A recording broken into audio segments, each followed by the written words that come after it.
Sometimes the smallest voices carry the most urgent messages. When 61-year-old Clay Tanners lost his wife, his ranch felt more like a graveyard than a home.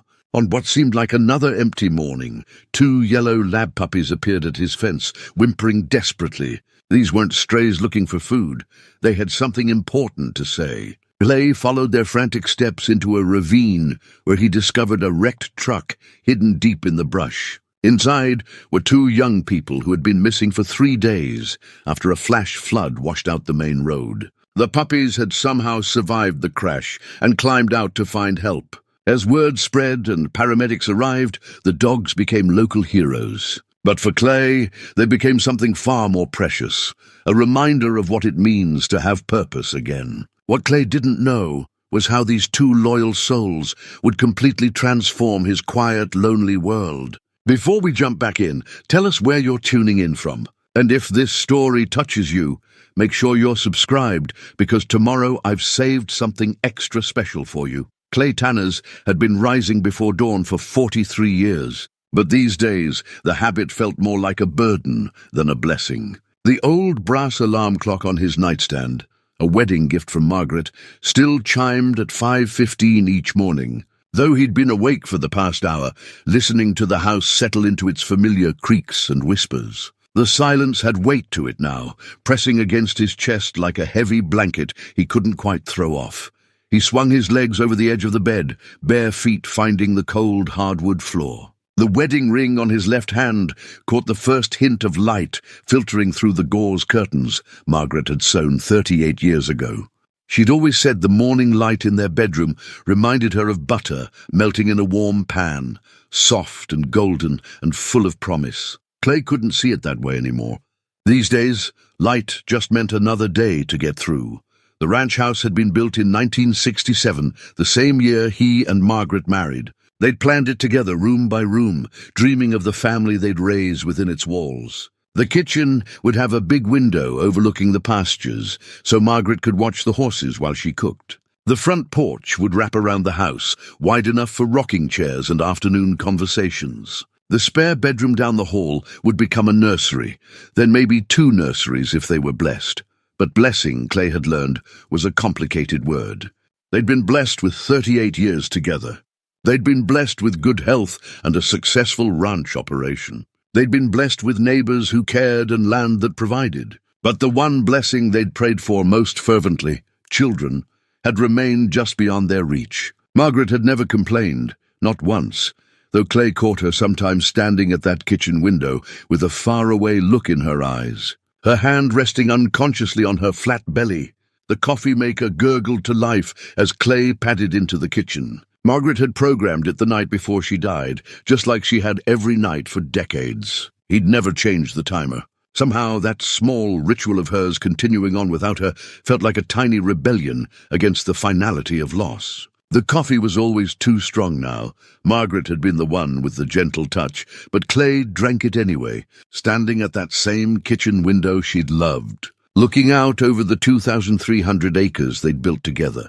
The Tanners' ranch sat in a valley 15 miles outside of Cedar Ridge, Montana, where the Bitterroot Mountains rose like ancient sentinels against the western sky. It wasn't the biggest spread in the county, but it was well tended. Clay ran about 200 head of Black Angus cattle and kept a dozen quarter horses for ranch work. The operation had been profitable for decades, though the money mattered less to Clay now than the routine. Work gave his hands something to do, and his mind somewhere to go besides the empty spaces Margaret used to fill.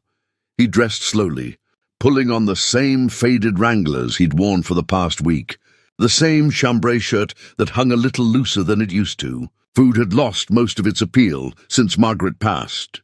She'd been the heart of their home in every way, the one who filled their table with pot roasts and fresh bread, who remembered to buy groceries and plan meals and make sure Clay ate something besides beef jerky and black coffee. Now he survived on whatever he could heat up in the microwave, though most days he forgot to eat until his stomach started gnawing at itself. The back door creaked as he stepped onto the porch, his boot heels echoing hollow against the weathered boards. Margaret had always wanted to paint the porch, a soft blue, she'd said, like robin's eggs. They'd talked about it every spring for 20 years, but somehow there was always something more pressing that needed attention. The fence line that needed mending, the barn roof that needed patching, the tractor that needed parts. Now the unpainted porch stood as a monument to all the small dreams they'd deferred, believing there would always be more time. The morning air carried the scent of pine and sage, got through with the earthy smell of horses and hay. Clay's breath misted in front of him as he walked toward the barn. September mornings in Montana had a bite to them, a reminder that winter was never far away. Margaret had loved this time of year, the way the aspen leaves turned gold and the sky took on that particular deep blue that seemed to exist nowhere else on earth. She'd made him promise once to scatter her ashes in the high meadow where they used to ride together on Sunday afternoons. He'd kept that promise, though the trip up there had nearly broken him. Inside the barn, his horse Ranger nickered softly from his stall. The big bay gelding had been Margaret's favorite, though she'd never admitted it out loud. She'd always claimed she didn't play favorites among their horses, but Clay had seen the way she saved the sweetest apples for Ranger, the way she'd linger an extra minute brushing his coat. Ranger seemed to sense the change in the household too. The horse had always been eager for his morning rides, but lately he seemed as reluctant as Clay to begin each day. "Morning, old friend," Clay murmured, running his hand along Ranger's neck. The horse leaned into the touch, and for a moment Clay felt a flash of the contentment that used to begin every day. Animals had a way of cutting through human complexity, of reducing everything to simple needs and honest affection. Maybe that was why he'd always preferred their company to most people's. He saddled Ranger with the same efficient movements he'd performed thousands of times before. The leather was soft and well-oiled, the bridle worn smooth by years of use. These were the tools of his trade, extensions of himself and his life's work. But they felt heavier now, weighted with memory. Margaret had given him this saddle for his 40th birthday, having it custom-made by a craftsman in Bozeman. The tooled leather bore his initials, and a small heart she'd asked the leather worker to add her secret way of going with him on every ride. The sun was just cresting the eastern ridge when Clay led Ranger out of the barn. The world was painted in shades of gold and amber, the kind of morning that used to make his heart sing with gratitude. Now it just reminded him of how beautiful Margaret had found mornings like this, and how much she would have loved to see this particular sunrise.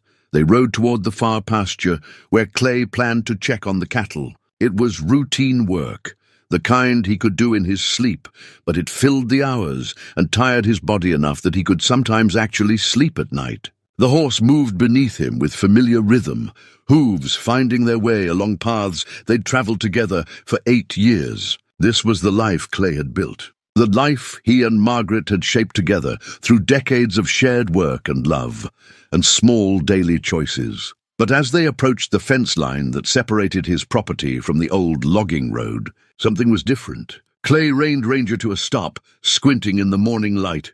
There, pressed against his fence, were 2 small shapes that definitely didn't belong.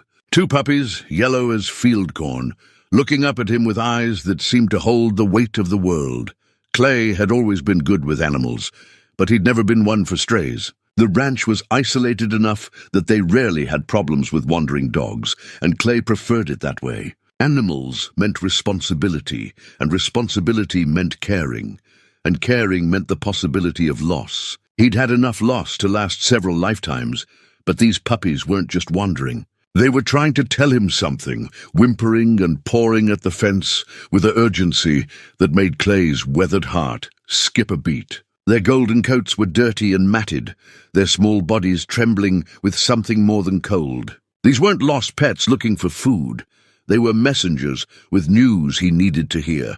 As Clay dismounted and approached the fence, one of the puppies, a female he thought, stood on her hind legs and placed her front paws against the lowest rail. She looked directly into his eyes and whimpered, then turned and took a few steps toward the ravine that ran parallel to the logging road. When Clay didn't immediately follow, she returned and repeated the gesture. Her companion, slightly smaller and clearly her brother, joined in the strange dance of communication. Clay had spent his entire adult life reading the language of animals. He knew when a horse was favoring a leg before it showed any visible signs of lameness. He could tell by the way his cattle bunched together when a storm was coming hours before the weather service issued warnings. And right now, these puppies were telling him something important. The fence was old but sturdy, built to keep his cattle in and predators out. Clay found the gate 20 yards down and opened it, his movements measured and deliberate. The puppies immediately ran to him, their relief palpable. They were thin, not starving, but clearly hadn't eaten properly in days. Their golden fur was the kind you saw on purebred labs, the kind of dogs that cost good money and belonged to families who loved them. "What is it, little ones?" Clay asked, his voice rusty from disuse. He'd been talking to himself and his animals for months now, but rarely with the expectation of any kind of response. These puppies, however, seemed to understand. They ran toward the ravine, stopped, and looked back to make sure he was following. When he took a step in their direction, they bounded ahead a few more yards and repeated the process. The ravine was deeper than it looked from horseback, carved by years of snowmelt and flash floods. Clay had ridden past it countless times, but had never had reason to explore it thoroughly. The puppies led him down a game trail that switched back toward the bottom, their small legs moving with surprising sure-footedness over the rocky terrain. Clay followed more slowly, his 61-year-old knees protesting the steep descent.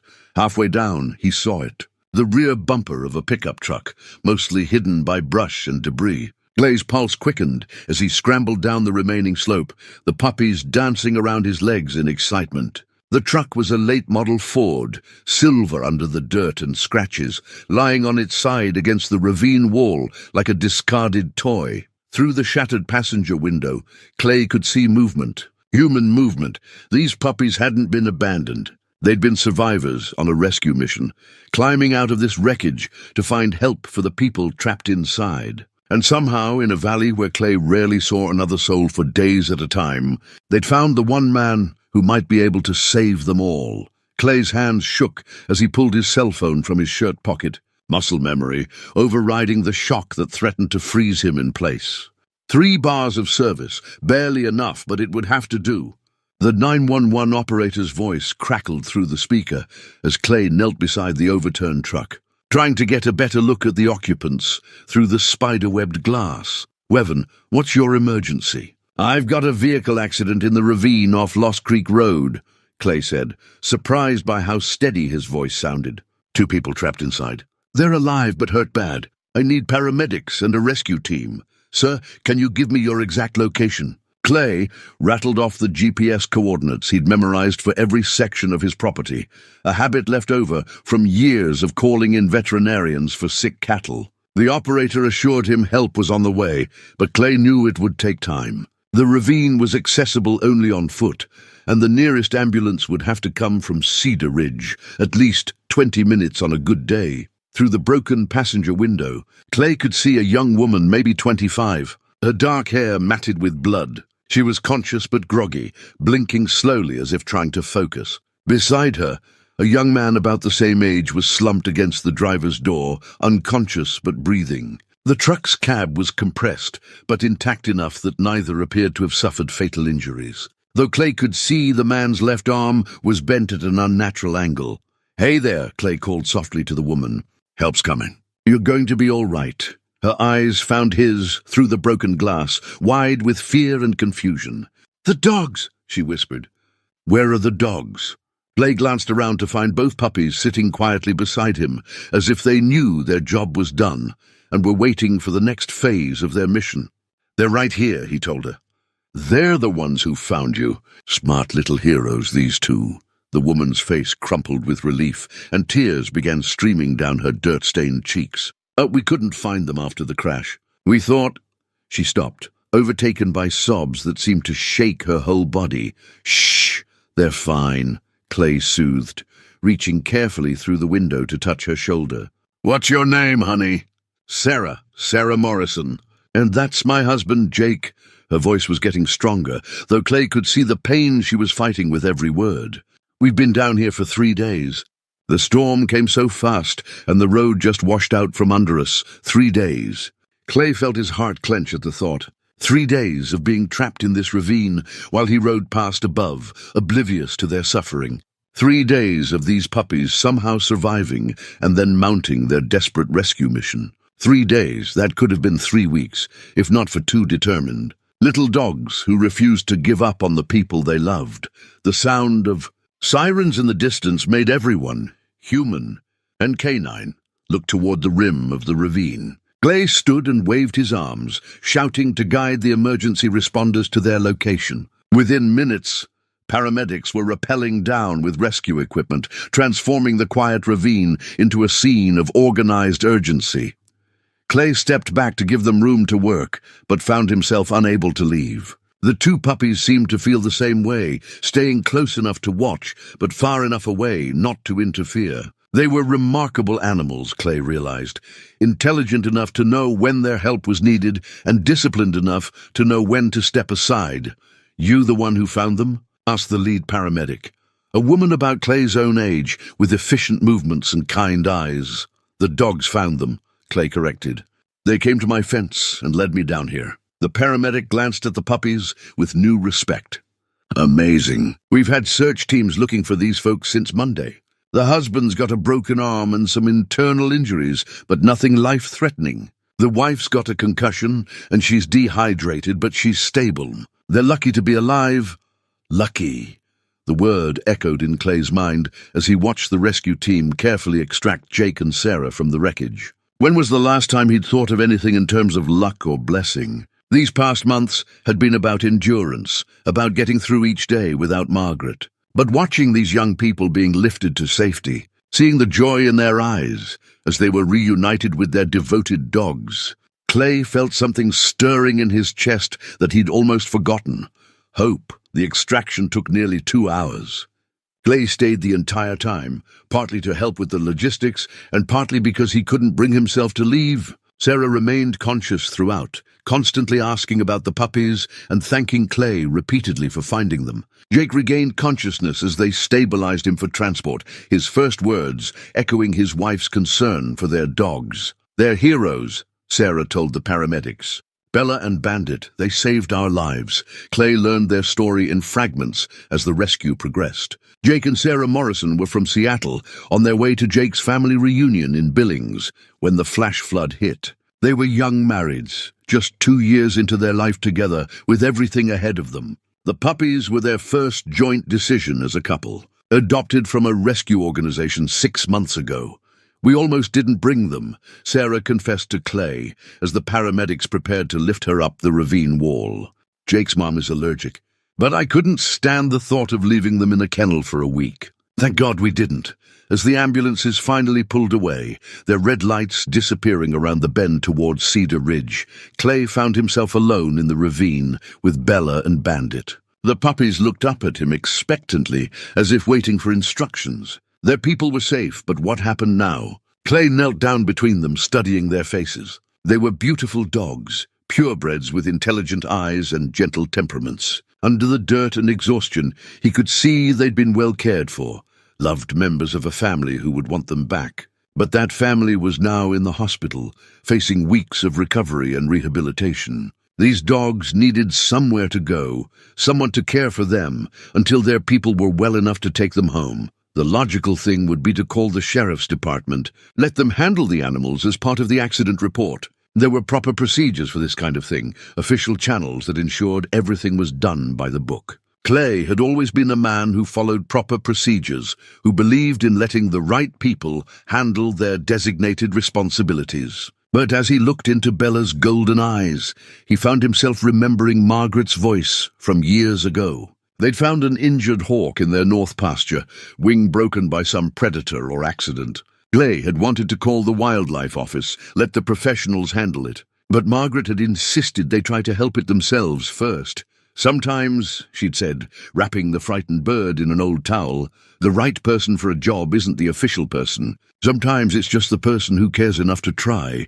They'd nursed that hawk back to health in their barn, feeding it mice that Clay caught in traps and giving it a safe place to heal. When it was strong enough, they'd released it back into the wild. Clay had never forgotten the feeling of watching it soar away, the satisfaction of knowing they'd made a difference in something's life. even something wild and untamed. These puppies weren't wild, but they were in need. And for the first time in months, Clay felt like he might be the right person to help. Not because it was his duty or his responsibility, but because something deep inside him was awakening, the part of himself that Margaret had always loved best, the part that cared for things smaller and weaker than himself. "Come on." "Then," he said to Bella and Bandit, standing and brushing the dirt off his knees, "let's go home." The walk back up the ravine was easier than the descent, though Clay had to stop several times to make sure the tired puppies could keep up. At the top, Ranger waited patiently, reins ground-tied exactly where Clay had left him. The old horse nickered softly when he saw the dogs, lowering his head to sniff them curiously. As they made their way back across the pasture, Clay found his mind racing ahead to practical concerns. Dog food, water bowls, somewhere for them to sleep. He'd need to call the hospital later, check on Jake and Sarah's condition, and let them know their dogs were safe. There would be veterinary bills to consider. The puppies looked healthy, but should be checked over after their ordeal. But underneath the practical planning, something else was happening. For the first time since Margaret's death, Clay was thinking beyond just getting through the day. He was planning, caring, feeling responsible for something other than his own grief. It was terrifying and exhilarating all at once.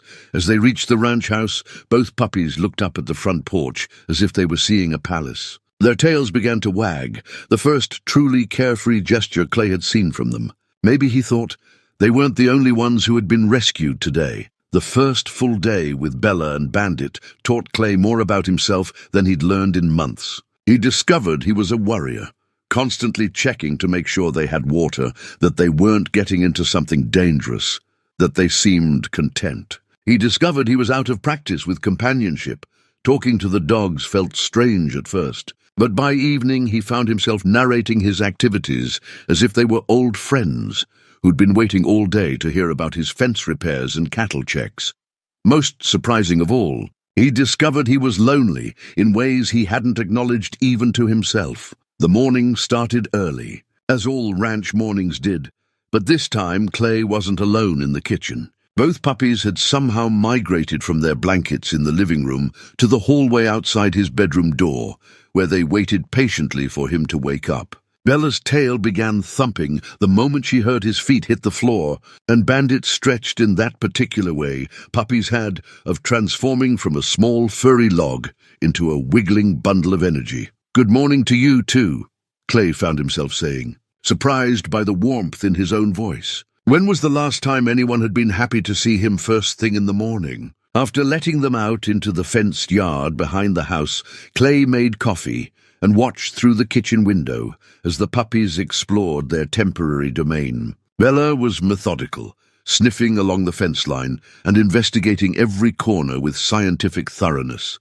Bandit was more playful, chasing leaves and pouncing on shadows, occasionally bringing interesting sticks to show his sister. The sight of them playing in Margaret's old garden made Clay's throat tight. She'd spent countless hours out there, coaxing vegetables from the stubborn Montana soil and nursing her prized tomato plants through late spring frosts. After she died, Clay had let it go wild, unable to bear the thought of maintaining something so essentially hers. But watching the puppies frolic among the overgrown bean poles and fallen trellises, he wondered if Margaret would have wanted it to stay lifeless. She'd always said gardens were meant to be places of joy.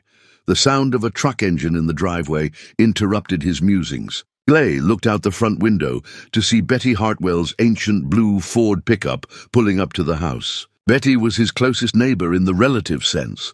Her place was only 3 miles down the county road, but in ranch terms that made her practically next door. She was a woman of 70-something who'd been widowed about the same time Clay lost Margaret, though she seemed to handle it with considerably more grace than he'd managed. "Clay Tanners," she called as she climbed out of her truck, her voice carrying the authority of someone accustomed to being heard across wide pastures. "I heard through the grapevine that you got yourself some new residents. News traveled fast in ranch country, especially news as unusual as Clay taking in stray dogs." Betty probably knew about the rescue before Clay had even finished talking to the hospital. She was carrying a paper grocery bag and wearing the determined expression that usually meant she was about to involve herself in Someone else's business, whether they wanted her to or not. They're not strays, Clay said, stepping onto the porch. They belong to the couple who got trapped in the ravine. I'm just keeping them until Jake and Sarah can take them back. Betty's eyes were already scanning the yard, taking in the sight of Bella and Bandit wrestling over a fallen apple from the old tree Margaret had planted their second year of marriage. And how long might that be? Few weeks, maybe. Depends on their recovery. Betty nodded as if this confirmed something she'd already suspected. Well, I brought some supplies. Figured you might not have everything you need for temporary dog sitting. The grocery bag contained an impressive array of dog-related items: 2 proper food bowls, a bag of high-quality puppy food, a package of tennis balls, and a braided rope toy. At the bottom of the bag was a paperback book titled The Complete Guide to Caring for Your New Puppy. Betty, you didn't need to. Course I did. These aren't cattle, Clay.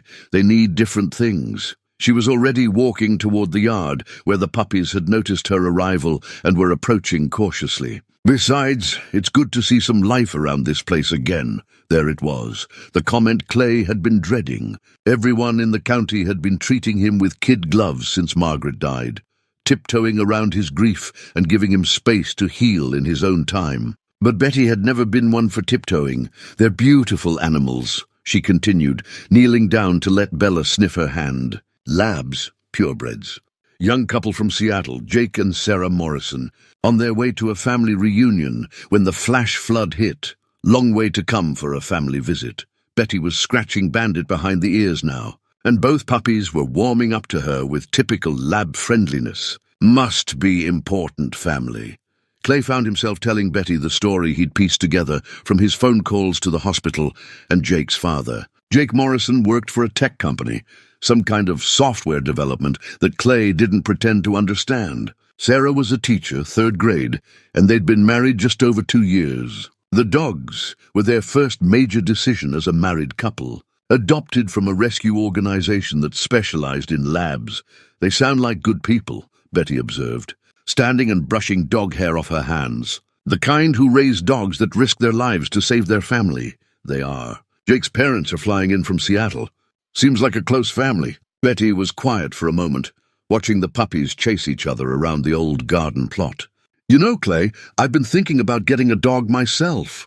Company gets a little thin in the evenings, Clay understood. The evenings were the hardest part, when the work was done and the house settled into silence. During the day, a person could stay busy enough to avoid thinking too much. But evenings demanded a reckoning with solitude.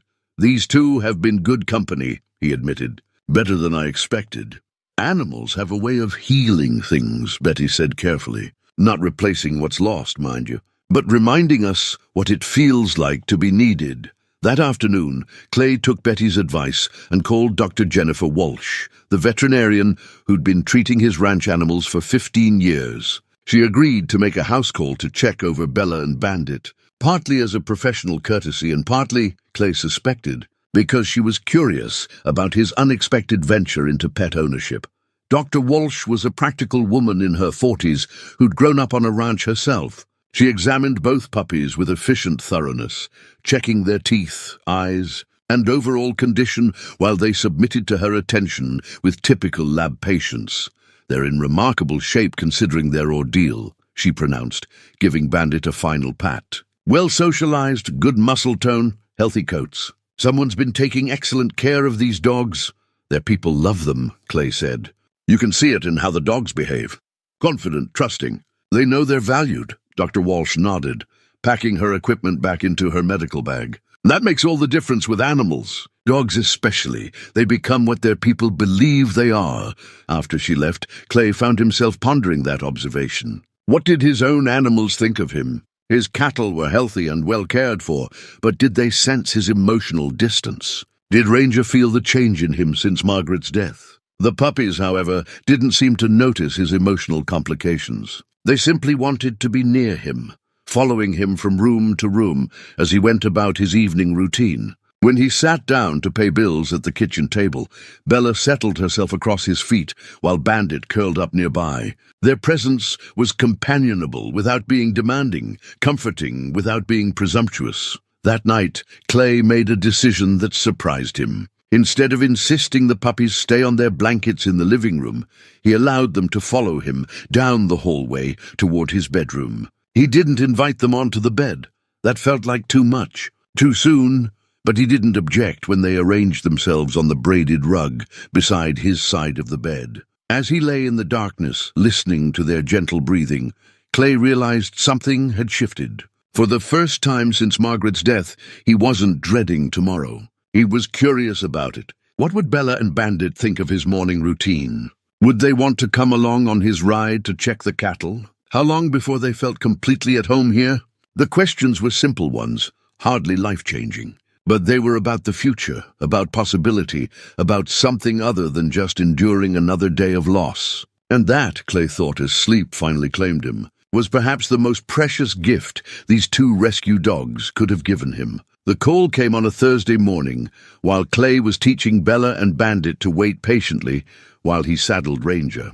It had taken 3 days of consistent training, but both puppies had finally learned that horses required careful, quiet approach, and that the reward for good behavior was getting to accompany him on his morning rounds. Mr. Tanner's. The voice was unfamiliar, younger than Robert Morrison's, with a slight southern accent. "This is Dr. Rebecca Martinez at Cedar Ridge Regional Hospital. I'm calling about Jake Morrison." Clay's stomach clenched. Complications. Something had gone wrong with the surgery, or an infection had set in, or... "How is he?" "He's stable, but there have been some developments I thought you should know about. Jake has been asking about his dogs constantly. It's actually becoming a problem for his recovery. He's supposed to be resting, but he gets agitated whenever he talks about Bella and Bandit. He's convinced something terrible has happened to them." Clay sank into one of the kitchen chairs, automatically reaching down to stroke Bella's head as she pressed against his leg. "I've been calling regular updates to his parents. The dogs are fine, better than fine. They're eating well, sleeping through the night, getting plenty of exercise. I know, and Mr. and Mrs. Morrison have passed along your reports. But Jake is having trouble processing information right now. The head trauma was more significant than we initially thought. He's experiencing some short-term memory issues and anxiety. He keeps asking the same questions about the accident, about whether the dogs survived." Clay closed his eyes, imagining the young man lying in that hospital bed, his mind trapped in the terror of those moments right after the crash, when he didn't know if his beloved dogs were alive or dead. "What do you need from me? Or would it be possible for you to bring the dogs for a visit? I know it's an unusual request, but sometimes seeing is the only way these patients can really believe. It might help both Jake and Sarah. She's been released, but she's staying at the hospital to be near her husband. She's not doing well either." The drive to Cedar Ridge usually took Clay 45 minutes, but with 2 anxious puppies in his truck, he made it in 35. Bella and Bandit seemed to sense they were going somewhere important, sitting alert and focused in the passenger seat, occasionally whimpering with what Clay had learned to recognize as their worried sound. The hospital parking lot felt foreign under the late afternoon sun. Clay hadn't been inside a hospital since Margaret's final days, and the antiseptic smell that hit him as soon as the automatic doors opened brought back memories he'd spent months trying to avoid. But Bella and Bandit pulled him forward with their eager anticipation, their tails wagging as they somehow understood they were close to their people. Dr. Martinez met them at the information desk, a petite woman with kind eyes and silver-streaked hair pulled back in a practical ponytail. "You must be Clay, and these must be our heroes." Both dogs immediately went to her, sensing her calm authority. She knelt down to greet them properly, letting them sniff her hands and speaking to them in the gentle voice medical professionals reserved for their most vulnerable patients. "They're beautiful animals," she said, standing. "I can see why Jake and Sarah are so attached. Let me take you up to the room, but I should warn you, Jake may not remember meeting you the first time. His short-term memory is still fragmented." They rode the elevator in silence, Clay's heart pounding harder with each floor they climbed. He'd spoken to Jake's parents several times, but hadn't seen the young couple since that day in the ravine. What if they were worse than he'd been told? What if seeing them brought back all the helplessness he'd felt watching Margaret fade away in a room just like the ones they were passing? Room 314 was at the end of a long hallway that smelled of floor wax and industrial detergent. Through the partially open door, Clay could hear quiet voices, Jake's parents, he guessed, trying to reassure their son about something. Dr. Martinez knocked gently and pushed the door open. "Jake? Sarah, I've brought some visitors." The moment Bella and Bandit saw their people, they transformed. Gone was the calm, well-behaved demeanor they'd maintained throughout the drive. Both dogs strained against their leashes, whimpering and crying with pure joy. Sarah, who'd been sitting in a chair beside Jake's bed, immediately dropped to her knees on the floor. "Bella!" "Bandit, oh my babies, you're really okay." Jake struggled to sit up straighter in his hospital bed, his face lighting up with an expression of profound relief. His left arm was in a cast, from shoulder to wrist, and there was a bandage covering part of his head, but his eyes were clear as he watched his dog's lavish attention on his wife. "They made it," he whispered, and Clay heard years of worry compressed into those two words. "I kept having dreams that they didn't make it out of the truck." Clay stood in the doorway, feeling like an intruder on this intensely private moment of reunion. Robert and Linda Morrison rose from their chairs near the window, both of them emotional as they watched their son's face transform from anxiety to peace. "Jake," Sarah said, struggling to speak through her tears as both dogs tried to climb into her lap at once. "This is Mr. Tanner's. He's the one who's been taking care of Bella and Bandit." Jake looked at Clay with an expression of such profound gratitude that Clay had to look away. "You found us. The nurse said the dogs led you to the ravine." "They're remarkable animals," Clay said, his voice rougher than he'd intended. "Smart and determined. They knew exactly what they were doing when they came to my fence. They've always been special," Jake said, reaching his good hand toward Bandit, who immediately moved to the bedside so Jake could pet him. "We got them from a rescue that specializes in labs from puppy mill situations. The woman there said they'd been through trauma before we adopted them, that they understand what it means to be saved." Clay felt something twist in his chest. These dogs had been rescued once before, had known abandonment and fear before Jake and Sarah gave them a secure home. No wonder they'd been so determined to save their people. They understood the precious nature of being loved and cared for. The visit lasted an hour, with Jake's anxiety visibly decreasing as he was able to touch his dogs and see for himself that they were healthy and happy. Sarah cried through most of it, overwhelmed with relief and gratitude. Clay found himself answering detailed questions about the dogs' routine, what they liked to eat, where they slept, how they spent their days. "They sleep in my room," he admitted when Sarah asked. "Not on the bed, but nearby. They seem to like the company." "They've never liked being alone," Sarah said, stroking Bella's golden head. "Even when we're just at work, they wait by the door until we come home." As visiting hours came to an end, Clay could see the anxiety beginning to creep back into Jake's expression. The young man was clearly dreading saying goodbye to his dogs again, afraid this might be another dream or that he wouldn't remember the visit in the morning. "I'll bring them back," Clay heard himself promising. "Next week when you're feeling stronger. And I'll call every day with updates about how they're doing." Jake nodded, blinking back tears. "Thank you. I know they're in good hands, but they're your family," Clay finished. "I understand." Walking back through the hospital corridors, Clay realized he did understand more than he'd expected to. The fierce love Jake and Sarah had for their dogs. The desperate need to know they were safe and cared for. The way animals could become the center of everything that mattered. Clay remembered feeling that way about Margaret, about the life they'd built together. The difference was that Jake and Sarah still had hope. Their story was about recovery and reunion, not loss and letting go. And maybe, Clay thought as he loaded the tired puppies back into his truck, that was something he needed to remember about his own story too. 2 weeks into what was supposed to be a temporary arrangement, Clay caught himself doing something he hadn't done in months, laughing out loud. Bandit had somehow managed to get his head stuck in an empty coffee can while investigating the recycling bin, and his muffled barks of indignation, combined with his stumbling attempts to free himself, struck Clay as the most ridiculous thing he'd seen in years. "Hold still, you knucklehead," Clay chuckled, carefully working the can free while Bella watched with what looked suspiciously like amusement. "What did you think was going to happen?" Bandit shook his head vigorously once freed, then immediately returned to investigate the recycling bin as if nothing had happened. Clay found himself grinning as he watched the puppy's fearless curiosity.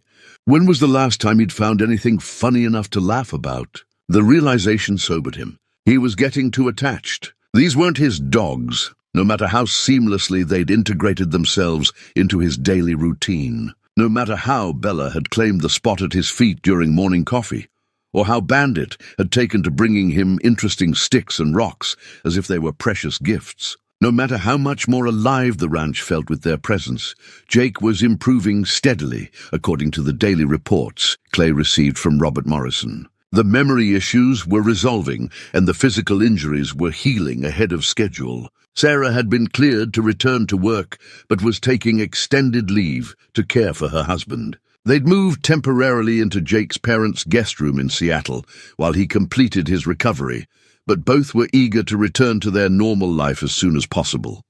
Their normal life, which included taking Bella and Bandit home. Clay tried to imagine the ranch without them and found he couldn't. In just 2 weeks, they'd become part of everything he did. They rode with him to check cattle, Bella trotting alongside Ranger, while Bandit preferred to ride in the saddlebags Clay had modified for the purpose. They helped with evening chores, their presence making even mundane tasks feel companionable. They'd made friends with the barn cats and reached a peaceful understanding with the chickens Margaret had insisted on keeping. Most importantly, they'd made the house feel like a home again instead of a museum of memories. The phone rang while Clay was splitting wood for the coming winter. Both dogs sprawled in the afternoon sunshine, watching him work. He recognized Sarah's voice immediately, stronger and more animated than it had been during their hospital visit. "Mr. Tanners, I hope I'm not catching you at a bad time."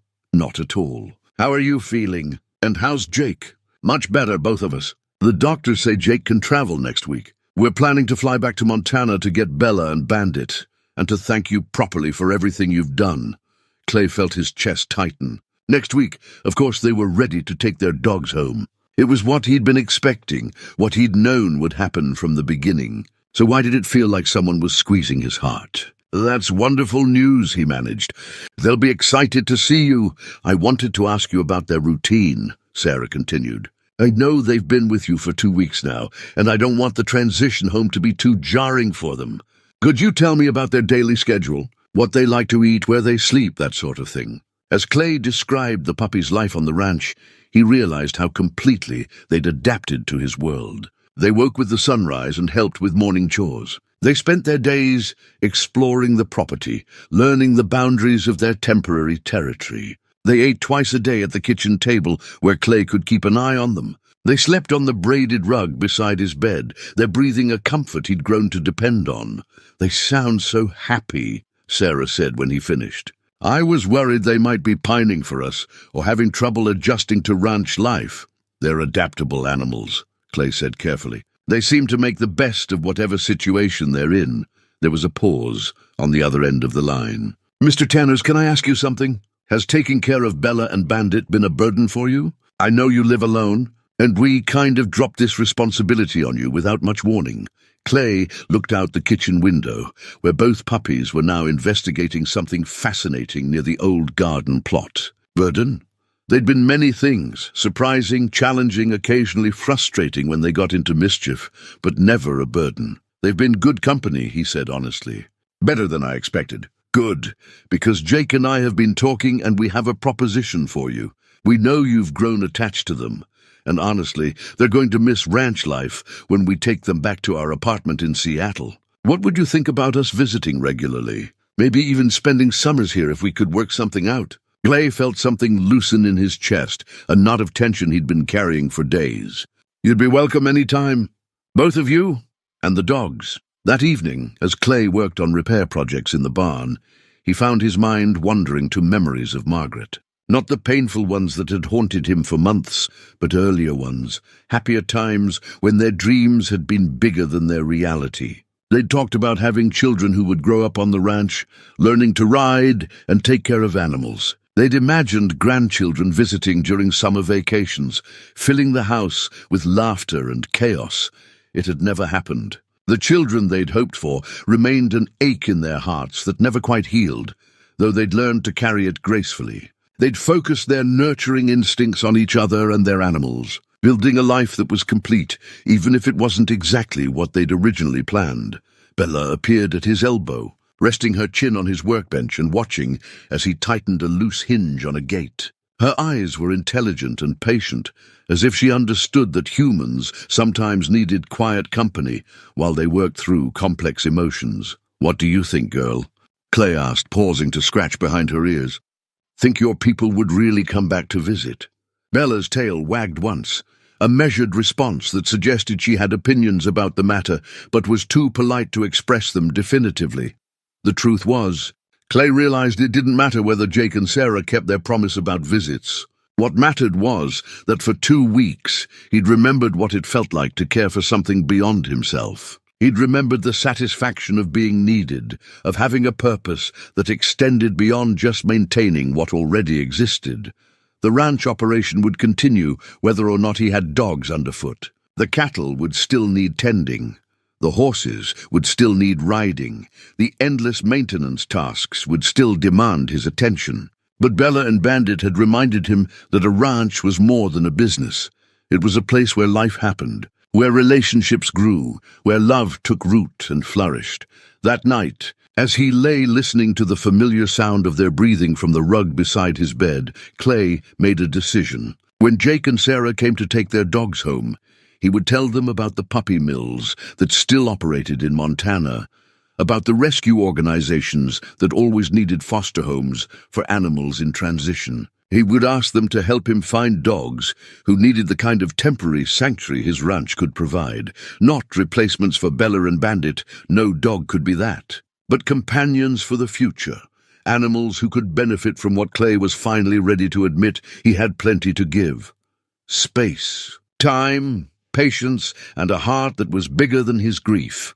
Margaret would have understood. She'd always said that love multiplied when it was shared, that the best way to honor what you'd lost was to remain open to what might still be found. As sleep finally claimed him, Clay thought he could almost hear her voice in the prairie wind outside his window, telling him what she told him 43 years ago when they'd first talked about filling this house with life. There's always room for more love.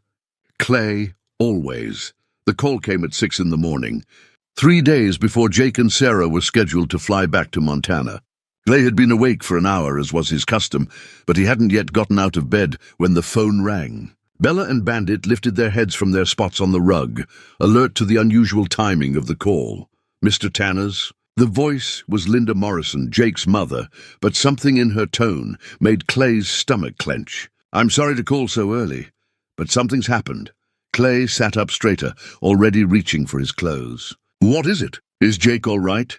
"There's been a complication. Not with Jake, he's healing beautifully." "It's—" Linda paused, and Clay could hear her taking a shaky breath. "It's about Sarah. She collapsed yesterday evening. They've run tests all night, and they found— oh, Clay, they found a brain tumor." The words hit Clay like a physical blow. Brain tumor. Sarah, with her quick smile and fierce love for her dogs. Sarah, who was supposed to be recovering from a simple concussion. Sarah, who was planning to come home next week. "What kind of tumor?" Clay asked, though he wasn't sure he wanted to hear the answer. "The doctors think it's been there for months, maybe longer. The accident didn't cause it. They think the impact from the crash actually revealed it. If they hadn't gotten a CT scan after the accident, they might not have found it until—" Linda's voice broke. "Until it was too late." Clay closed his eyes, pieces of a puzzle suddenly falling into place in ways he didn't want them to fit. The memory issues Jake was having, were they really from his head injury? That's what we all thought. But now, the doctors are wondering if some of what we attributed to Jake's trauma might have been early symptoms from Sarah's condition. She was the one driving when they crashed, Clay. She doesn't remember much, but Jake remembers her saying she felt dizzy, that something was wrong right before the road washed out. The implications settled over Clay like a heavy blanket. The flash flood had been random, unavoidable. But what if Sarah's tumor had been affecting her judgment, her reaction time? What if the crash hadn't been entirely due to circumstances beyond their control? "What's the prognosis?" Clay asked quietly. "They're going to operate next week." It's complicated surgery, and there are no guarantees. She could lose some cognitive function or... Linda stopped, unable to voice the alternative. Clay understood. After watching Margaret slip away bit by bit, he understood all too well what Linda couldn't bring herself to say. What does this mean for Bella and Bandit? Clay asked, hating himself for the practical question but knowing it needed to be asked. That's why I'm calling. Jake and I had a long talk last night. He's not in any shape to take care of the dogs by himself, especially if Sarah needs extensive care. His arm is still healing, and he's going to need to be at the hospital constantly. We're going to have to ask you to keep them longer. Maybe, Linda's voice wavered, maybe much longer. After Clay hung up, he sat on the edge of his bed with both puppies pressed against his legs, absorbing the news. Sarah Morrison, a 26-year-old woman who should have had decades ahead of her, was facing the same kind of battle that had ultimately claimed Margaret. The unfairness of it made Clay's chest ache with familiar rage. Against a universe that seemed to take the wrong people too soon, but underneath the sadness was something else, something Clay was ashamed to acknowledge even to himself. Relief. Bella and Bandit wouldn't be leaving. The routine he'd grown to cherish, the companionship he'd come to depend on, the purpose that had returned to his days. None of it had to end next week. The shame of that relief consumed him for the rest of the morning. What kind of man found a silver lining in a young woman's life-threatening illness? What kind of person felt grateful for circumstances that kept someone else's beloved pets away from them during a medical crisis? He tried to distract himself with ranch work, but his heart wasn't in it. The cattle seemed to sense his mood and gave him a wide berth. Even Ranger picked up on Clay's distress, walking with unusual care, as if he understood his rider was carrying an invisible burden. It was Betty Hartwell who finally forced Clay to confront his complicated emotions. She appeared at his door around noon, carrying a casserole dish and wearing the expression that meant she was prepared to meddle in his business, whether he liked it or not. "Heard about Sarah Morrison?" she said without preamble, setting the dish on his kitchen counter. "Terrible news. That poor young woman." Clay nodded, not trusting himself to speak. "I suppose this means you'll be keeping the dogs longer than expected." "Looks that way." Betty studied his face with the shrewd eyes of someone who'd raised 4 children and buried one husband. "You're feeling guilty about something?" It wasn't a question, so Clay didn't bother denying it. "I should be thinking about that girl and what she's facing.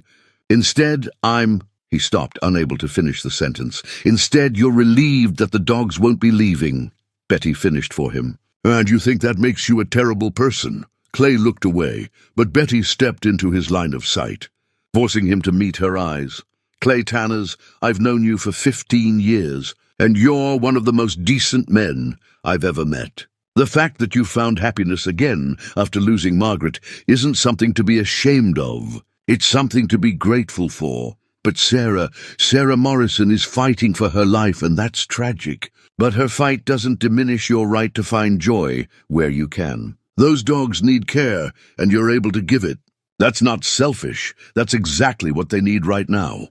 That afternoon, Clay made a decision that surprised him. He drove to Cedar Ridge and spent an hour at the hospital with Jake Morrison, sitting quietly while the young man talked through his fears about his wife's condition. Jake was trying to be strong, but Clay could see the cracks in his composure, the way his hands shook when he thought no one was looking. "I keep thinking about the accident," Jake confessed. "If I'd been driving, would things be different? If we'd left an hour earlier or later, would the road have been washed out? If I'd insisted she see a doctor weeks ago when she started getting headaches?" "The what-ifs will eat you alive," Clay said quietly. "I know because I've been there. When Margaret was sick, I tortured myself with every decision I'd made, every sign I might have missed. But guilt doesn't change anything that's already happened, and it doesn't help the person you're trying to take care of." Jake looked at him with red-rimmed eyes. "How do you bear it?" "The waiting, not knowing, one day at a time. Sometimes 1 hour at a time, and you focus on what you can control instead of what you can't. I can't even take care of our dogs right now," Jake said, his voice breaking. "Sarah loves those dogs so much, and I can't even—" "Your dogs are fine," Clay interrupted gently. "They're safe, they're loved, and they're being cared for. That's one thing you don't have to worry about. Focus on Sarah and on getting yourself healed. Everything else can wait. On the drive home, Clay realized something had shifted in his perspective. The guilt was still there, but it was manageable now. Betty had been right. His growing attachment to Bella and Bandit didn't diminish the tragedy of Sarah's illness. If anything, his ability to care for the dogs during this crisis was a gift he could offer to a young couple facing the greatest challenge of their lives. That evening, as Clay sat on his porch watching the dogs explore their evening territory, he thought about the strange web of circumstances that had brought them all together. A flash flood, a rescue mission by two devoted animals, and now a medical crisis that none of them could have anticipated. Margaret used to say that life was like quilting, individual pieces that seemed random and unconnected, but which formed a meaningful pattern when you stepped back far enough to see the whole design. Maybe she would have seen a pattern in all of this. Maybe she would have understood that sometimes the most important gifts came wrapped in the most difficult circumstances. Bella trotted up to the porch and settled beside Clay's chair, resting her head against his knee. In the fading light, her golden coat caught the last rays of sunshine, and her eyes held the patient wisdom that all good dogs seem to possess. "We're going to take care of each other," Clay told her quietly. "For as long as it takes. However long that might be." Bella's tail thumped once against the porch boards, a sound that felt like agreement, like promise, like hope. The morning of Sarah's surgery dawned grey and cold, with the kind of autumn wind that reminded everyone in Montana that winter was never far away. Clay had been awake since 3, unable to sleep through the storm of emotions churning in his chest. In 12 hours, Sarah Morrison would be under the surgeon's knife, fighting for a future that might or might not include the life she'd planned with Jake and their beloved dogs. Clay stood at his kitchen window, watching Bella and Bandit play in the yard as if this were any ordinary day. Their resilience amazed him, their ability to live fully in each moment without being weighed down by the uncertainty that consumed the humans around them. Maybe that was what he needed to learn from them, how to be present in the now instead of constantly worrying about what tomorrow might bring. The phone rang at 7:30. Clay recognized Robert Morrison's voice immediately, though it sounded strained and tired. "Clay, I wanted to call before we head to the hospital. Sarah asked me to thank you again for everything you're doing. She wanted you to know that knowing Bella and Bandit are safe and happy is giving her strength for today. How is she feeling?" Clay asked. "Scared, brave. You know how it is." Robert's voice caught slightly. "She made Jake promise that if something goes wrong today, the dog should stay with you permanently. She doesn't want them to end up in a shelter or with strangers." Clay felt his throat tighten. The thought of Sarah facing surgery that could change her life forever, worrying about her dog's welfare, was both heartbreaking and profoundly moving. It spoke to the depth of her love for Bella and Bandit, and to the trust she'd somehow developed in a man she'd met only once. "That won't be necessary," Clay said firmly. "Sarah's going to be fine, and when she is, these dogs will be waiting for her." But as he hung up the phone, Clay realized he was making a promise he had no power to keep. Surgery was surgery, especially brain surgery. He'd learned that lesson too well with Margaret, whose doctors had been optimistic right up until the moment they weren't. The waiting was the hardest part. Clay tried to keep busy with ranch work, but his mind kept drifting to the hospital in Seattle, where a team of surgeons was working to save a young woman's life. He found himself checking the clock constantly, calculating how long the surgery had been going, how much longer it might take, what the silence might mean. Betty Hartwell appeared at his door around noon, carrying a thermos of coffee and wearing the determined expression that meant she was prepared to sit with him through whatever came next. "Figured you might need some company today," she said, settling into one of the kitchen chairs without waiting for an invitation. Days like this, a person shouldn't be alone with their thoughts. Clay was grateful for her presence, though neither of them spoke much. Sometimes companionship was less about conversation and more about simply not being solitary with your fears. Betty understood that. Having waited through her own share of medical crises over the years, the dogs seemed to sense the tension in the house. Bella stayed close to Clay's side, occasionally resting her head against his leg as if offering comfort. Bandit was more restless, moving from room to room and whimpering softly at windows, as if he was looking for someone who wasn't there. Around 3 o'clock, Clay made a decision that surprised him. He called Dr. Jennifer Walsh and asked her to make a house call to examine both dogs thoroughly, not because he thought anything was wrong with them, but because he wanted to make sure they were in perfect health for whatever came next. "That's unusual," Dr. Walsh observed as she examined Bandit's ears. "They were both healthy when I saw them 2 weeks ago. Has something changed?" Clay found himself explaining about Sarah's surgery, about the uncertainty surrounding the dog's future, about his growing sense that he needed to be prepared for any outcome. "You're planning ahead," Dr. Walsh said, understanding immediately. "Making sure you can give Jake and Sarah good news about their dog's health, regardless of what else they're dealing with. Something like that." Dr. Walsh finished her examination and packed her equipment thoughtfully. "Clay, can I ask you something? What are you going to do if Sarah doesn't make it through this?" The question hit Clay like a physical blow, partly because it forced him to confront the possibility he'd been trying not to think about, and partly because it highlighted a decision he'd been avoiding. "I don't know," he admitted. "Jake says he can't take care of them by himself, at least not for a while. His parents are allergic. I suppose I'd keep them until what? Until you find someone else to take them. Clay, those dogs have been here for over a month now. They've bonded with you with this place. Maybe the question isn't what you'll do temporarily, but what you want to do permanently." After Dr. Walsh left, Clay found himself walking through his house with different eyes, seeing it as Bella and Bandit might see it. The living room, where they'd claimed spots near the fireplace. The kitchen, where they waited patiently for their meals. The bedroom, where they'd taken up residence on the rug beside his bed, their breathing a comfort he'd grown to depend on. When was the last time this house had felt so alive? When was the last time he'd looked forward to coming inside after a day's work, knowing companions waited for him? When was the last time he'd felt needed in ways that had nothing to do with duty and everything to do with love? The call came at 6:15, just as Clay was feeding the dogs their evening meal. Robert Morrison's voice was thick with exhaustion and relief. "She made it through surgery. The doctor says they were able to remove most of the tumor, and they don't think it was malignant. She's not awake yet, but her vital signs are strong." Clay sank into a kitchen chair, feeling weeks of tension drain from his shoulders. "Thank God. How's Jake holding up?" "Better now. It's going to be a long recovery. Weeks in the hospital, months of rehabilitation. The doctors aren't sure yet what kind of cognitive effects she might have, but they're optimistic about her chances for a full recovery.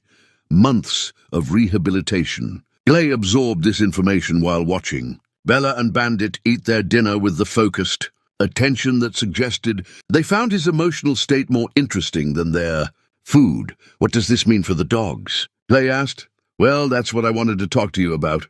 Jake and I discussed this while we were waiting for news. Even with the surgery being successful, Sarah's going to need extensive care. Jake's not physically capable of taking care of both Sarah and the dogs, and we can't have them at our house because of Linda's allergies." Clay waited, sensing there was more.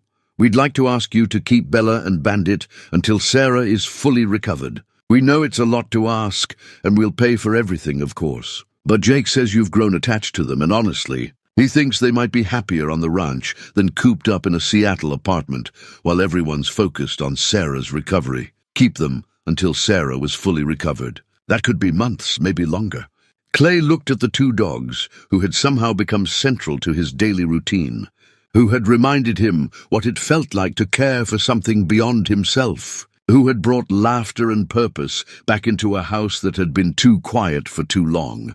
"I think that would work out fine," Clay said, surprised by how calm his voice sounded when his heart was pounding with something that felt remarkably like joy. That evening, as Clay sat on his porch watching the sunset paint the mountains in shades of gold and purple, he found himself thinking about the strange journey that had brought him to this moment. 6 weeks ago, he'd been a man going through the motions of living, maintaining his property and his routines, but not really engaging with life. Now he was responsible for 2 dogs who needed him, connected to a young couple fighting to rebuild their life together. Part of a story that was still being written. The future was uncertain. Sarah's recovery would be long and difficult, and there were no guarantees about what kind of life she'd be able to return to. But uncertainty, Clay was learning, wasn't the same thing as hopelessness. Bella appeared at his side, settling into the spot she'd claimed as her own beside his chair. Bandit was investigating something fascinating near the old garden plot, but he kept one eye on the porch to make sure his people were still where he'd left them. "We're going to be all right," Clay told Bella quietly, stroking her soft golden head. "All of us, in whatever ways we can manage." As the last light faded from the sky, Clay realized he was making plans again, not just for tomorrow's chores or next week's cattle sales, but for the future. He was thinking about expanding the fenced area behind the house to give the dogs more room to run. He was considering building a proper doghouse for the times when they wanted to be outside in bad weather. He was even thinking about calling the rescue organization, where Jake and Sarah had found Bella and Bandit, to see if they needed foster homes for other dogs in transition. For the first time since Margaret's death, Clay Tanners was thinking about growth instead of just maintenance, and it felt like the most natural thing in the world. 3 days after Sarah's surgery, Clay found himself standing in Margaret's sewing room for the first time since her death. Bella had followed him there, drawn by his unusually aimless wandering through the house, and now sat patiently by the door, as if she understood she was witnessing something important. The room was exactly as Margaret had left it. Her sewing machine still held the half-finished curtains she'd been making for the guest bedroom, cheerful yellow fabric with tiny blue flowers that she'd said reminded her of spring meadows. Spools of thread were arranged by color in the wooden organizer Clay had made for her 10th wedding anniversary. Pattern pieces were still pinned to the cutting table, waiting for hands that would never return to complete them. Clay had avoided this room because it hurt too much to see Margaret's projects interrupted mid-thought, her creative energy frozen in time. But today, looking at the sunny fabric and the carefully organized supplies, he felt something different than the usual stab of grief. He felt curiosity about what she'd been planning, appreciation for the care she'd put into her work, gratitude for the years he'd been able to watch her transform simple fabric into beautiful, useful things. She was going to make dog beds, he said aloud, surprising himself. Bella's ears perked up at the sound of his voice, and she moved closer to investigate what had captured his attention. The pattern pieces pinned to the table weren't for curtains at all, Clay realized, as he looked more carefully. They were for pet beds, 2 of them sized for large dogs. Margaret had been planning to make beds for dogs they didn't have, dreaming of companions that had never materialized. Clay sank into Margaret's desk chair, the weight of discovery settling over him. All those years when they'd talked about getting a dog, Margaret had been secretly planning for it, preparing for the day when their house would finally have the 4-legged family members they'd both wanted, but never quite gotten around to adopting. She'd bought the fabric and cut the pattern pieces, ready to surprise him when the right dogs came along. The right dogs had come along just 43 years later than Margaret had anticipated. Clay picked up one of the pattern pieces, studying Margaret's careful pencil marks and measurement notations. Her handwriting was there in the margins. Extra padding for comfort, and washable cover, blue thread.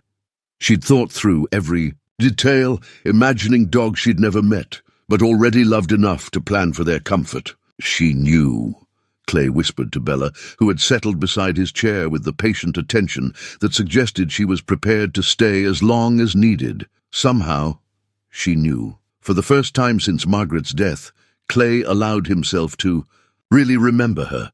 Not just the final months of illness and loss, but the vibrant woman who'd shared his life and dreams for nearly 4 decades. Margaret, who'd insisted on keeping chickens, even though they were more trouble than they were worth, because she loved their silly personalities and the fresh eggs they provided.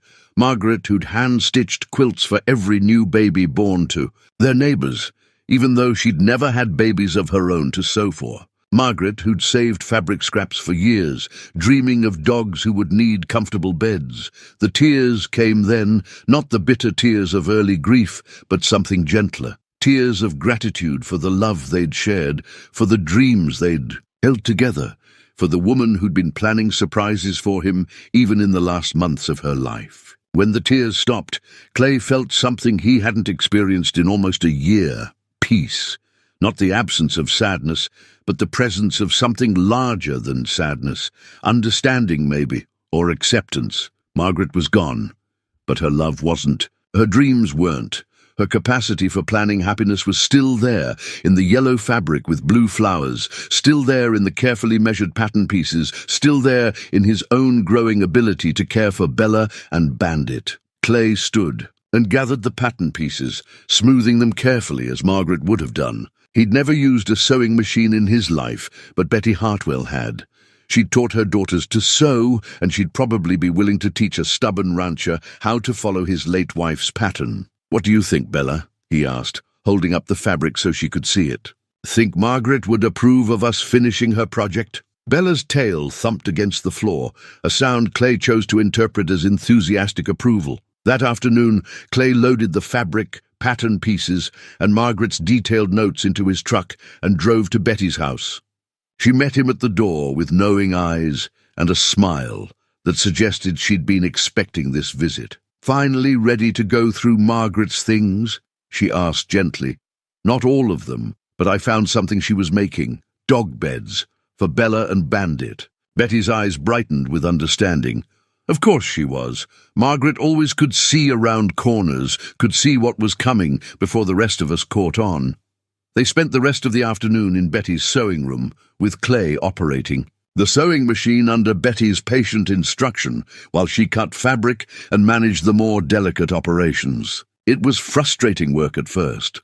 Clay's large, weathered hands weren't designed for precision stitching, and he broke 3 needles before he got the hang of controlling the machine's speed.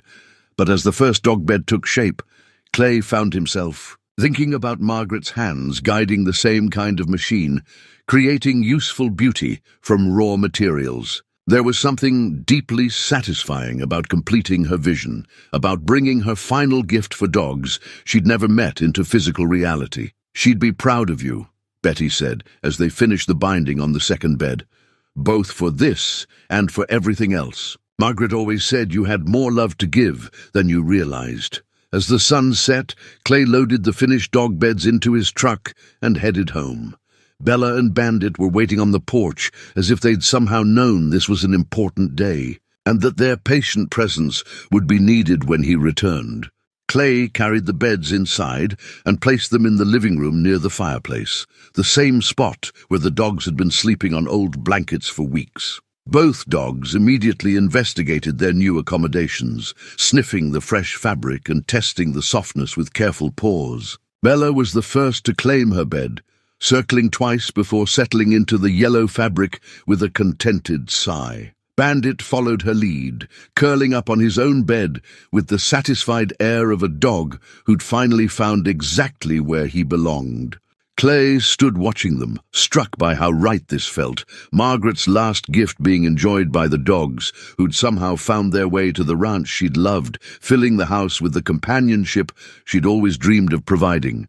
For the first time since her death, Clay felt Margaret's presence not as an absence, but as a continuation. Her love was still active in the world, still creating comfort and joy, still connecting him to the future instead of trapping him in the past. The phone call came on a Thursday morning, exactly 2 weeks after Sarah's surgery. Clay was repairing a fence gate while Bella and Bandit supervised from the shade of a cottonwood tree. Both dogs sprawled contentedly on their new beds, which had become portable furniture that followed Clay wherever his work took him. "Mr. Tanner's?" The voice was stronger than Clay had heard it since the hospital, though still soft with the careful modulation of someone recovering from major surgery. "This is Sarah Morrison." Clay straightened, dropping his tools. "Sarah, how are you feeling?"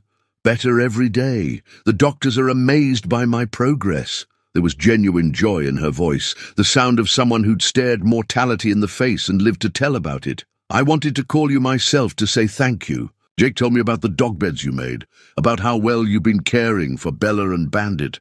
I can't tell you what it means to know they're so loved. Your wife had the pattern cut out," Clay found himself saying. "The fabric was already chosen. I just followed her instructions. She sounds like she was a special woman." "She was," Clay paused, watching Bella lift her head to look at him with those intelligent eyes. "Sarah, I need to tell you something. These dogs, they've become family to me. I know they belong with you and Jake, and I'll respect whatever decision you make about their future. But I want you to know that if you ever need someone to care for them, for any reason, they'll always have a home here." There was a long silence on the other end of the line. When Sarah spoke again, her voice was thick with emotion. "That means everything, Mr. Tanners, more than you know. How much longer do the doctors think your recovery will take? At least 3 more months of intensive rehabilitation, maybe longer. And even when I'm cleared to go home, I'll need to take things slowly. Jake's been incredible, but he's still healing too. We've been talking about what's best for everyone." Clay felt his heart rate pick up, though he tried to keep his voice neutral. "What have you decided?" "We want Bella and Bandit to stay with you permanently." The words hit Clay like a lightning bolt, unexpected despite weeks of hoping for exactly this outcome. "Sarah, are you sure? These are your dogs, your family." "They were our family," Sarah interrupted gently. "Now they're yours. Jake and I have talked about this endlessly. We love those dogs more than words can express.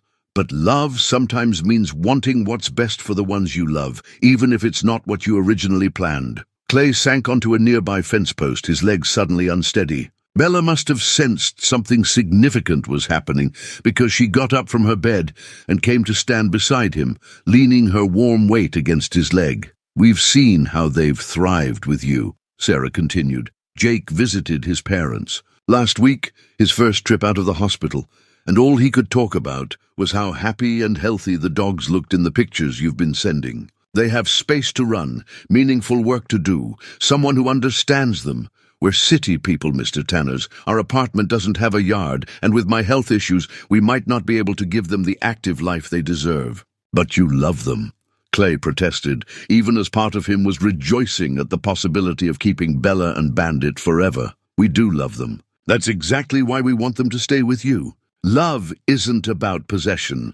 It's about wanting the best life possible for those you care about." Clay thought about Margaret, about how she'd faced her illness with grace, partly because she trusted him to find ways to be happy after she was gone. Sarah Morrison, at 26, had learned the same hard lesson about love that had taken Clay 61 years to fully understand. "There is one condition," Sarah added, and Clay heard a smile in her voice. "We want to visit. Not right away, but someday when I'm stronger. We want to see the ranch, meet the horses, watch Bella and Bandit in their new life. If that's all right with you." "More than all right," Clay said, his voice rough with emotion. "You'll always be welcome here." "Both of you?" After the call ended, Clay sat in the morning sunshine with both dogs pressed against him, absorbing the magnitude of what had just happened. Bella and Bandit were his now. Not temporary guests, not foster animals, but permanent family members who would grow old on this ranch, who would share his daily routines and his quiet evenings, who would keep him company through whatever years remained to him. The irony wasn't lost on him. He'd spent 43 years of marriage hoping for children who never came, and now in his widowhood he'd been given the companionship he and Margaret had always dreamed of. Not in the form they'd expected, but in a form that felt perfectly right for the life he was building now. That afternoon, Clay called the rescue organization where Jake and Sarah had found Bella and Bandit. The woman who answered, Linda Chen, according to her business card, listened with interest as Clay explained his situation and his growing interest in fostering other dogs in need. "We always need experienced foster homes," Linda said enthusiastically, "especially for the older dogs and the ones with special needs. Dogs who've been traumatized or who need medical care or who just need time to learn to trust again." "I think I'd like that," Clay said, surprising himself with how certain he sounded. "I've got space, time, and it turns out I'm better at this than I thought I'd be." As the sun set that evening, Clay sat on his porch with Bella and Bandit flanking his chair like a pair of golden bookends. The ranch stretched out before them in the gathering darkness, peaceful and productive and alive with possibility. Tomorrow he would call a contractor about expanding the fenced area behind the house. Next week he would drive to town and buy proper dog supplies, bowls and toys and grooming equipment that would be permanent additions to his household. But tonight, he simply sat and appreciated the weight of Bella's head against his knee, the sound of Bandit's contented sighing, the feeling of being exactly where he was supposed to be, caring for exactly who he was meant to care for. Margaret's voice seemed to whisper in the evening breeze, "There's always room for more love.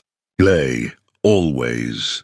6 months later, Clay Tanners still rose before dawn, but the habit no longer felt like a burden. The old brass alarm clock still chimed at 5:15 each morning.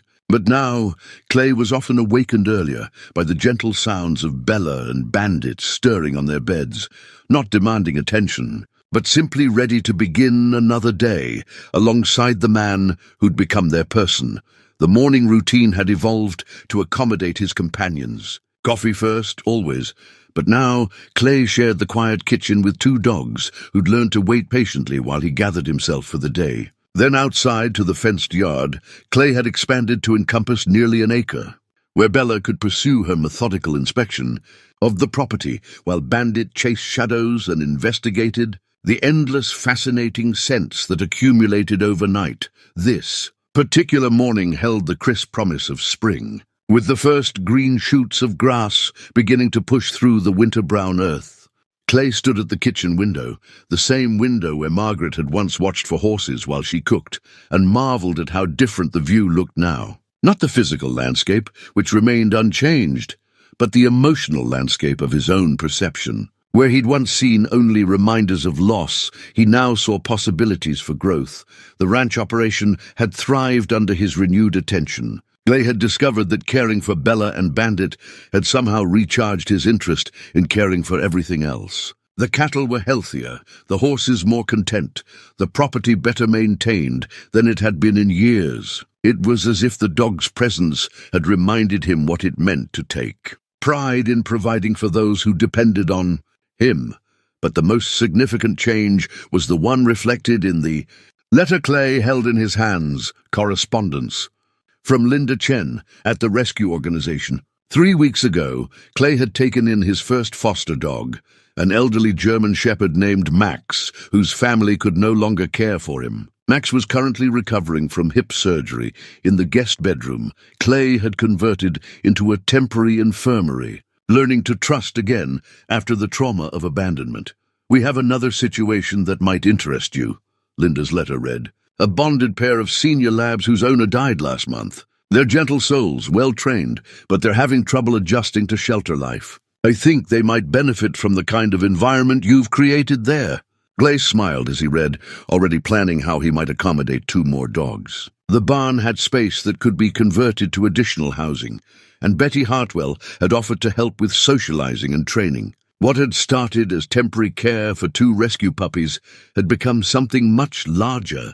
A second chapter of his life devoted to providing sanctuary for animals in need. A knock at the front door interrupted his thoughts. Clay opened it to find Jake Morrison standing on his porch, looking healthier than Clay had seen him since the accident. His arm was healed, his color good, and his eyes held the clear focus of someone who'd emerged from crisis with a deeper appreciation for what mattered most in life. "Jake, what are you doing here?" "Road trip," Jake grinned, gesturing toward a rental car in the driveway. "Sarah's doing well enough to travel short distances now. She's waiting in the car, still gets tired easily, but she insisted on seeing the ranch." Clay's heart swelled as he watched Sarah Morrison carefully climb out of the passenger seat, moving slowly but independently. She was thinner than he remembered, and she wore a knit cap that he suspected covered hair, still growing back from surgery. But her smile was radiant as she looked around at the ranch that had become her dog's home. Bella and Bandit, who'd been investigating something fascinating near the old garden plot, suddenly became aware of the visitors. For a moment, all 4 beings, 2 humans and 2 dogs, simply stared at each other across the yard. Then the dogs began to move, not with the frantic excitement Clay might have expected, but with something more complex, joy mixed with uncertainty, love tempered with loyalty to their new life. The reunion was gentle, careful, full of tears and laughter, and the kind of conversation that can only happen between species who've shared profound experience. Sarah knelt on the grass while both dogs approached cautiously, their tails wagging, but their eyes checking back toward Clay, as if asking permission to love their former family without betraying their current one. "Look at them," Sarah whispered, running her hands through Bella's golden coat. "They're so confident, so healthy." "Clay, what you've done, what we've all done," Clay corrected gently. "You gave them the foundation of love and training that made them who they are. I just gave them space to be themselves." They spent the afternoon touring the ranch, with Jake and Sarah marveling at how thoroughly Bella and Bandit had integrated themselves into Clay's world. The dogs showed off their knowledge of ranch routines, demonstrated their friendship with the horses, and proudly guided their visitors to all their favorite spots. But at the end of each adventure, they returned to Clay's side, making their choice clear without drama or conflict. "No regrets?" Clay asked as Jake and Sarah prepared to leave. "None," Sarah said firmly, though her eyes were bright with unshed tears. "This is where they belong now. We can see that. And we can also see how much they've given you."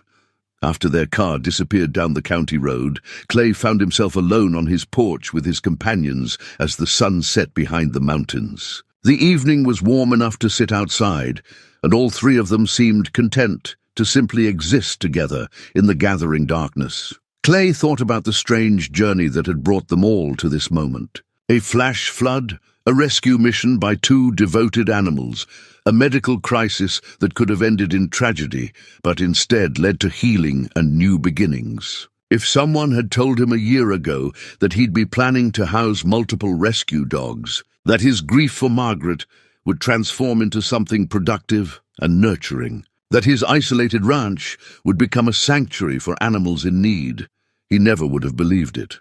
But life, Clay had learned, was less about the story you planned to write and more about being open to the story that was trying to write itself. Margaret had taught him that love multiplied when shared, and Bella and Bandit had reminded him that healing often came in forms you didn't expect, from sources you'd never considered. As the first stars appeared in the Montana sky, Clay reached down to stroke Bella's head where it rested against his knee. "What do you think, girl? Ready for a couple more dogs around here?" Bella's tail thumped once against the porch boards, a sound that, after all these months, Clay had learned to interpret as enthusiastic approval for whatever adventure lay ahead. Sometimes the smallest voices carried the most important messages, and sometimes, if you were very lucky, those messages led you exactly where you needed to be.